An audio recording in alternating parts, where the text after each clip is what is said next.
नौकरी सब करते हैं, व्यापार सब करते हैं, सर्विस सब करते हैं।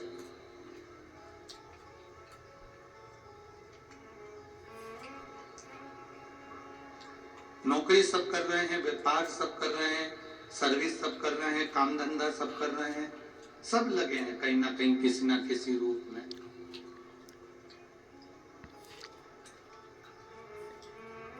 किसी ना किसी रोजगार में वो कार्य कर रहे हैं। एलईडी चालू करिए भाई, एलईडी वाले कहाँ बैठे हुए हैं? एलईडी वालों को बोलिए एलईडी चालू करिए, पीछे की एलईडी सब बंद पड़ी हुई।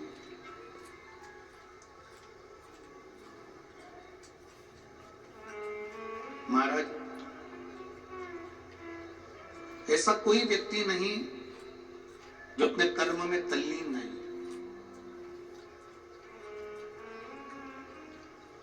कुछ दुकान धंधा पानी कर रहे हैं तो कुछ नौकरी कर रहे हैं।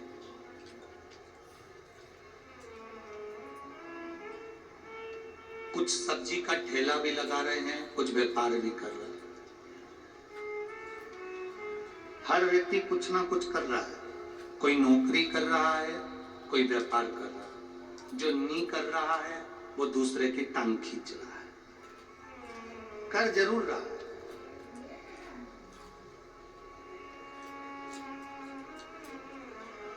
जो नहीं कर रहा दूसरों की। शिव महापुराण की कथा कहती है अपनी जिंदगी में कभी हार मत मानो।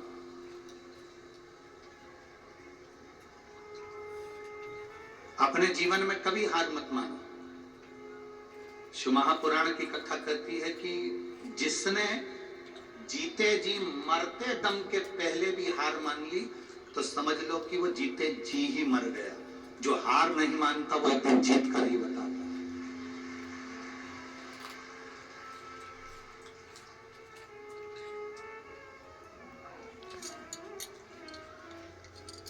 हम किस चीज के लिए हार माने? कई कई माताएं कहती हैं कि बस गुरुजी मेरी बहू आ जाए एकदम फ्री हो जाऊंगी मैं।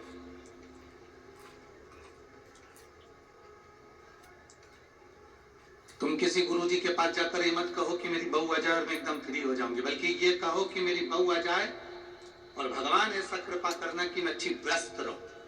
फ्री रहूंगी तो बीमार पड़ जाऊंगी, व्यस्त रहूंगी तो मस्त रहूंगी। तो मुझे इतना व्यस्त रखना कि मैं फ्री ना रहूं।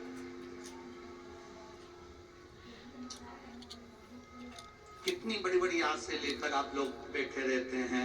मेरा बेटा बड़ा हो जाएगा, नौकरी लग जाएगी, सर्विस लग जाएगी, फिर वो कमा कर लाएगा, 4 व्हीलर गाड़ी लाएगा, मुझे घुमाने वैष्णो देवी ले जाएगा। अब तुम्हें क्या मालूम कि कौन सी देवी को लेकर वैष्णो देवी गया है?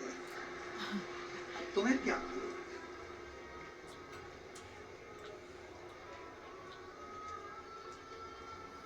कितनी बड़ी बड़ी आस आप लोग जोड़कर बैठे हो।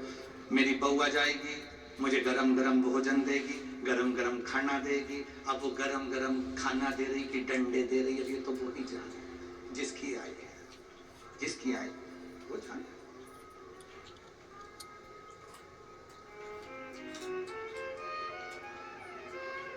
फिर कहा, गुरुजी मेरी बहू का लड़का हो जाए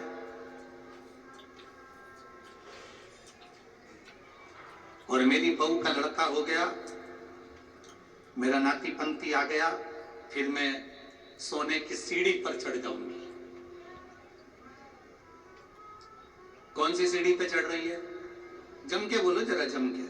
सोने की सीढ़ी पर। क्रिकेट के ग्राउंड की इस कथा में 4 सीढ़ी ऊपर नहीं चढ़ पा रही वो स्टेडियम की, और क्या के सोने की सीढ़ी चढ़ेगी? जरा विचार करिए।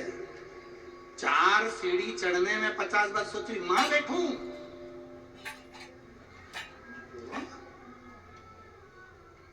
भैया मेरे से तो नहीं चढ़ी जाए, मैं तो नीचे बैठ जाऊं। और आस कितनी है? हे भोलेनाथ, मेरी बहू के घर में छोरा आ जाए, छोरे का छोरा हो जाए, सोने की सीढ़ी चढ़ जाए। घर की 4 सीढ़ी चढ़ नहीं पा रही, स्टेडियम की 4 सीढ़ी चढ़ नहीं पा रही, और सोने की सीढ़ी चढ़ने की आस लेकर बैठी है। शिव महापुराण की कथा कहती है कोई आस संसार के लोगों से मत लगाओ। गुरु नानक देव जी ने बाले से कहा था, बाले जब हम संसार के लोगों से आस लगाते हैं तो वो आस टूटती है, और जब हम ईश्वर से आस लगाते हैं वो हमेशा सफल होती है, टूटती नहीं। अरे नाता एक राम जी से दूजा नाता तोड़ दे, रिश्ता एक श्याम जी से दूजा रिश्ता छोड़। साधु संगे राम रंगे अंग अंग रंगिए, जाई विधि राखे भोले ताई विधि। हम जो आस लगाकर बैठे हैं संसार के लोगों से, वो आस एक ना एक दिन टूटने वाली है, वो आस एक ना एक दिन समाप्त होगी। और यदि हमने आस परमात्मा से लगाई है तो वो आस टूटती नहीं है, समाप्त नहीं।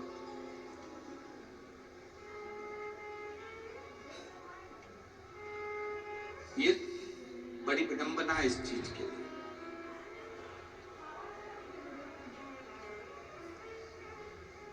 एक लड़के ने अपने ऑफिसर से एक प्रश्न किया। एक लड़का अपने ऑफिसर से प्रश्न करा कि सर, गजल में और भाषण में क्या अंतर है? एक लड़के ने अपने ऑफिसर से प्रश्न करा, सर गजल में और भाषण में क्या अंतर है? तो ऑफिसर ने कहा कि पब्लिक चिल्ला रही है, आप लोग बैठे हुए हो, थोड़ा ध्यान नहीं दे पा रहे हैं कि क्यों चिल्ला रही है, तो एलईडी चालू करवाओ ना, बोलो उसको, एलईडी वाले को।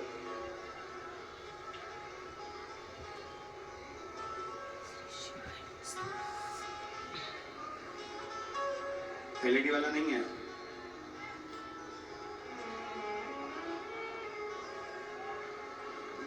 आप लोगों से निवेदन, अगर एलईडी चालू नहीं है तो आप आराम से बैठकर कथा का रसपान ग्रहण करिए।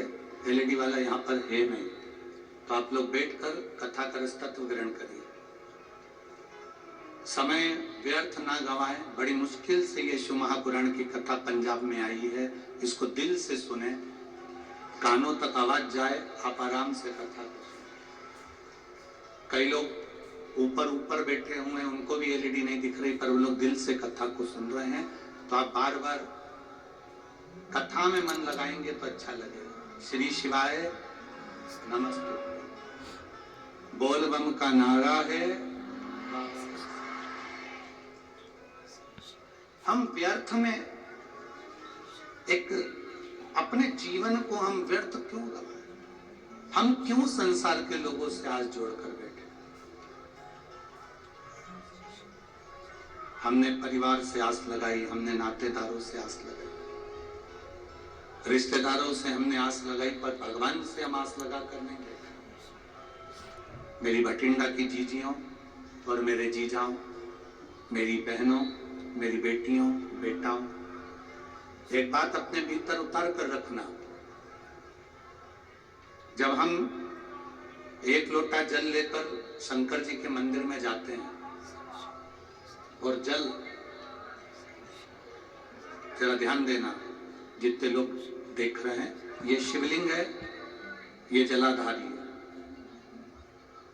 ये सामने चरण है। शिवलिंग, जलाधारी, और यहां से जहां पानी बहता है वो स्थान। शिवलिंग के ऊपर होती है जलाधारी, जिसमें से एक एक बूंद पानी टपकता रहता है। सबने दर्शन करे हैं ना? जो ऊपर से पानी गिरता रहता है एक एक बूंद, वो शंकर भगवान की 5 बेटियां हैं। शिव जी की 5 लड़कियां, जया, विशाला, शामलीवाली, द्रौपदी और देव। ये शिव जी की 5 बेटी। फोटो को खींची थी। इन 5 बेटियों का नाम हमने पहले भी आपको कहा। रात्रि को जो नींद की गोली खाकर सोता है, उससे हम निवेदन करेंगे कि 1 हफ्ते आप नींद की गोली मत खाओ। पलंग पर सोने से पहले मोबाइल बंद करने के बाद हाथ में थोड़ा सा जल लो। जया, विषहरा, शामलीवाली, द्रौपदी, देव, 5 लड़कियों का नाम लेकर आचमन कर कर आप सो जाइए। आपको नींद की गोली खाने की जरूरत नहीं पड़ेगी, सुबह आराम से आपकी नींद खुलेगी, आपको जरूरत ही नहीं पड़ेगी। हमारे तो नींद टूटा है सीरीज